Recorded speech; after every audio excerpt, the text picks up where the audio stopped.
اعوذ باللہ من الشیطان الرجیم بسم اللہ الرحمن الرحیم۔ سب سے پہلے آج کے دن کی مناسبت سے تمام مومنین اور مومنات کی خدمت میں ہدیہ تبریک اور تہنیت عرض کرتے ہیں کہ ہمارے پاس ایک روایت ہے، بہت ہی خوبصورت روایت ہے، جس روایت میں یہ بیان کیا گیا کہ کس طرح حضرت ختمی مرتبت حضرت محمد مصطفیٰ صلی اللہ علیہ وآلہ وسلم کی حرمت کا، ان کی عزت کا مولا کائنات نے تحفظ فرمایا، حفاظت فرمائی کہ ایک یہودی وفد آتا ہے شام سے مدینے کی طرف،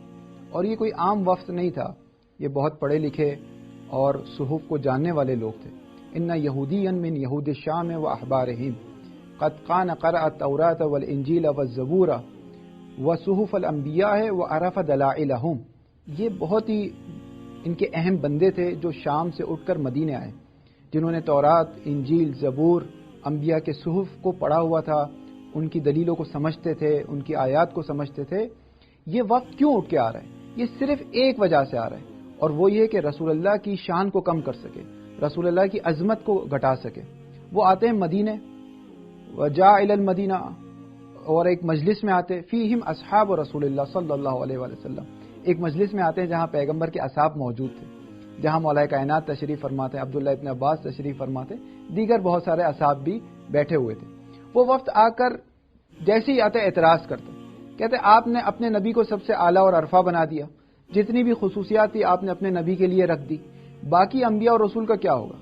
باقی لوگوں کے لیے تو آپ کوئی فضیلت کے قائل نہیں ہیں، تمام اہم اور اچھی فضیلتیں آپ نے اپنے نبی کو دے دی۔ اور پھر ایک کے بعد ایک وہ اعتراض کرنے لگے۔ جب تمام اعتراض کر چکے تو اصحاب انگوش بے دندان، اصحاب سکوت میں ساکت، کیا کیا جائے، کیسے جواب دیے جائے؟ تو اس وقت امیر المومنین تشریف فرما ہوتے اور ایک ایک کر کے جواب دیتے۔ اس میں سے ایک اعتراض ان کا یہ تھا کہ خود آپ دیکھیے، اپنی کتاب قرآن میں دیکھیے،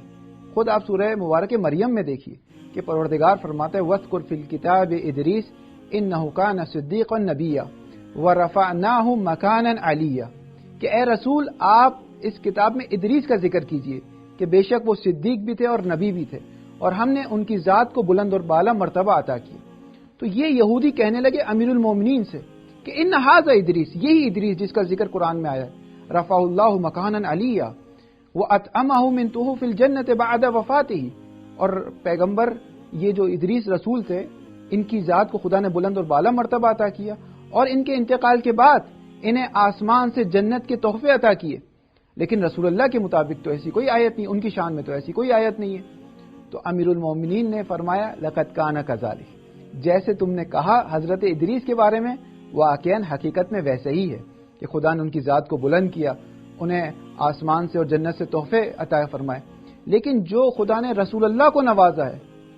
اوتیا، جو پیغمبر کو عطا کیا گیا ہے، ما ہوا افضل من ھذا، وہ اس سے بہت بالاتر ہے۔ تو وہ کہنے لگے وہ کیسے، جبکہ قرآن میں تو ہمیں کوئی ایسی آیت نہیں ملی۔ تو انہوں نے کہا نہیں، امام فرماتے نہیں، قرآن میں آپ دیکھیے جب حضرت ادریس کی بات ہو رہی ہے تو پروردگار فرما رہا ہے وَرَفَعْنَاهُ مَكَانًا عَلِيًّا، ہم نے ادریس کی ذات اور مرد کو بلند اور بالا مرتبہ عطا کیا۔ لیکن جب رسول اللہ کی بات آئی تو رسول اللہ کی ذات کی بات نہیں ہے، وَرَفَعْنَا لَكَ ذِكْرَكَ، اے رسول ہم نے آپ کے ذکر کو بلند کیا، ذات کی بات نہیں ہے، ذکر کو بلند کیا۔ تو یہودیوں، اگر تمہیں، اے یہودی وقت، اگر تمہیں مقایسہ کرنا ہے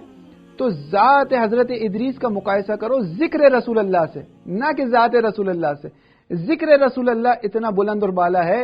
کہ پروردگار نے وہاں یہ کلمات عطا کیے، وَرَفَعْنَا لَكَ ذِكْرَكَ، ہم نے آپ کے ذکر کو بلند کیا، آپ کی ذات ہمارے وہم و گمان سے بالاتر ہے۔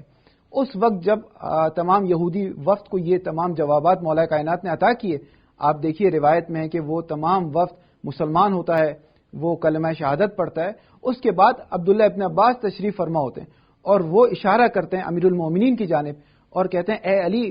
آج ہم نے اپنی آنکھوں سے دیکھ لیا کہ راسخون فی العلم، اگر کوئی ذات ہے اس عالم میں تو وہ آپ کی ذات ہے۔ وصلی اللہ علی محمد وآلہ طاہرین۔